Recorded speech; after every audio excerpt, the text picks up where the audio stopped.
Otevři pusu. Co to bylo? Bylo to pivo? Bylo to pivo? Pivo bylo? Co to máš ty? Co to máš ty? Ty máš něco jiného, než mám já. Já chci to, co máš ty. Nechci tohle. Hej, počkej, já ti něco ukážu. Tohle jsi viděla?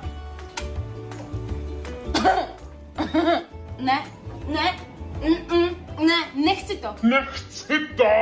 To je kaše? Hej, taky jste to zkoušeli, jak to lepí. Zkuste si to, jak to lepí, ne? Lepí to. Mami, můžeš si něco udělat? Já nechci, aby to lepilo. Tak mi to utři, nebo já... Nevím prostě, nechci to mít na té ruce, nechci. Hej, zahrajeme si takovou hru, jo, to ti bude strašně bavit. Počkej, počkej, to ti bude strašně bavit. Koukej, hele. Hej, mám v puse ještě to maso od oběda, nemám, můžu vyplivnout? Ne, nechám ho tam. Jo, tak mi to včera chutnalo, dneska mi to už nechutná, chápeš? Dej to pryč.